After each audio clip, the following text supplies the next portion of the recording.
Era o dia 1 da Amazon. Referindo-se a todo o entusiasmo, ao compromisso de servir os clientes para além das expectativas e aos produtos inovadores que costumam abastecer os motores de uma startup. O interessante, porém, é que no ano seguinte, ao escrever a carta de 1998, Bezos fez referência à carta de 1997. Ele fez o mesmo em 1999 e repetiu a dose no ano seguinte, no próximo e em todos os anos desde então. Ele sempre volta à primeira carta, de 1997. Com o passar do tempo, a frase de encerramento da carta aos acionistas se tornou sempre a mesma. Como sempre, anexo uma cópia de nossa carta original, de 1997. Continua sendo o dia 1. Ao examinar os 22 anos de cartas como um todo e o crescimento meteórico da Amazon, me perguntei por que ele sempre se referia à carta de 1997, em que falava pela primeira vez sobre o dia 1. Três hipóteses surgiram. A primeira é que o ponto central dessa carta era o compromisso da Amazon com o foco no longo prazo. Bezos não queria investidores que estivessem ali apenas para ganhos imediatos. Ele estava criando uma companhia sobre a qual queria contar aos netos. E Bezos ainda não tinha netos. A segunda hipótese é que a carta de 1997 comunicava sua paixão pela empresa e os elementos necessários para criar uma startup bem-sucedida e sustentável. Como, por exemplo, ter obsessão pelo cliente e fazer inovações constantes em benefício deles. Esses são os elementos para o sucesso empresarial que ele carinhosamente chama de dia 1. A terceira hipótese é que, de uma forma ou de outra, o conceito de risco estava sempre presente. No começo da carta de 1997, quando menciona o futuro e seus possíveis desdobramentos, Bezos diz com todas as letras: esta estratégia não é desprovida de riscos. Além disso, fala sobre desafios para o crescimento, sobre riscos de execução e ainda sobre riscos ligados à expansão de produtos e à expansão geográfica. Resumindo, crescer rápido implica muitos riscos. Mesmo assim, em meio a todo o crescimento e a tantos riscos, o fato é que Bezos sempre teve muita clareza sobre seu valor fundamental, a obsessão pelo cliente. Como já dissemos, os princípios de liderança da Amazon são parte integral da cultura da empresa. Eles não são numerados, mas começam justamente com a obsessão pelo cliente. Princípio de liderança da Amazon: obsessão pelo cliente. O ponto de partida dos líderes é o cliente. Eles trabalham com determinação para conquistar e manter sua confiança. Líderes estão atentos à concorrência, mas sua obsessão é pelos clientes. Você poderia pensar que a obsessão pelo cliente é o ponto de partida do crescimento, porque os negócios sempre giram em torno dos clientes. No entanto, é aí que liderança e crescimento empresarial começam a se distanciar. Para que seu negócio cresça, é preciso trabalhar com a meta em mente, mas seu objetivo final é diferente de simplesmente manter o foco nos clientes.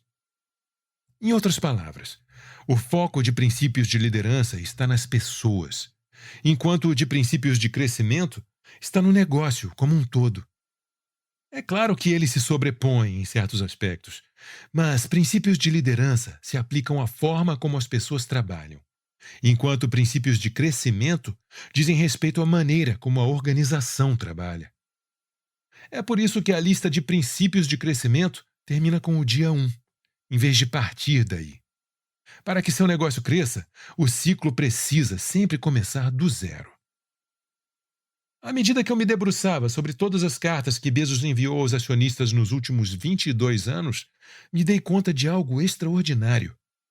Depois de identificar os ciclos de crescimento e os 14 princípios de crescimento, essenciais para explicar a ascensão excepcional da Amazon, voltei para o início e, após examinar ainda mais, descobri que todos os 14 princípios de crescimento já estavam presentes naquela primeira carta de 1997. Para mim, isso explica por que ele sempre faz referência à sua carta inicial. Talvez você esteja se perguntando: Se nunca trabalhei na Amazon ou para a Amazon, o que me qualifica a escrever este livro? Muitas vezes, alguém de fora é capaz de oferecer uma perspectiva que quem está dentro não consegue. De fato, minha visão do crescimento da Amazon é através de uma lente completamente diferente, a do risco. Passei toda a minha carreira analisando negócios e risco. Meu ponto de vista vem do mercado de seguros, no qual fui consultor de tecnologia e pesquisador de tendências, ajudando empresas de todos os tamanhos, dos dois lados, o da empresa que oferece cobertura e o do consumidor que precisa de proteção, a avaliar e administrar riscos. Essa era a minha mentalidade quando me deparei com as cartas aos acionistas e descobri que Bezos vem usando o risco de maneira estratégica nos últimos 25 anos. Infelizmente, nem todo mundo vai dedicar algum tempo à leitura de todas as 22 cartas aos acionistas. Embora eu recomende firmemente que o façam, já que elas são extraordinariamente reveladoras. Levando em conta que muitas pessoas consideram desafiadora a missão de ler todas as cartas, optei por não incluí-las aqui. Ao longo de todo o livro, porém, usarei várias citações e ideias presentes nas cartas para demonstrar e embasar os ciclos de crescimento e os meus 14 princípios de crescimento. Fui meticuloso na análise e extraí das cartas tudo o que você precisa saber. Para facilitar, nas citações que aparecem no início dos capítulos, pus em negrito as palavras que expressam a ideia principal de Bezos, de modo que você consiga facilmente identificá-las. Bezos não usa negrito em seus escritos, de modo que qualquer destaque é meu. Pelo bem da clareza, vale ressaltar que cada um dos 14 princípios de crescimento opera individualmente, mas nenhum deles opera isoladamente.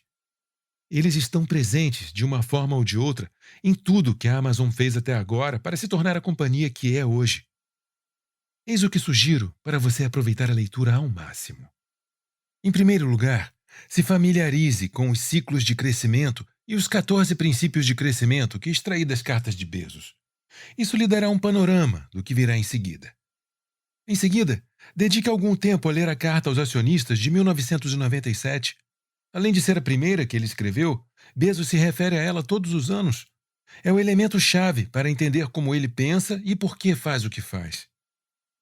Ao ouvir a carta de 1997, você verá que cada vez que identifiquei nela um dos 14 princípios de crescimento, incluí um destaque. Os princípios não aparecem em nenhuma ordem específica, mas estão todos ali.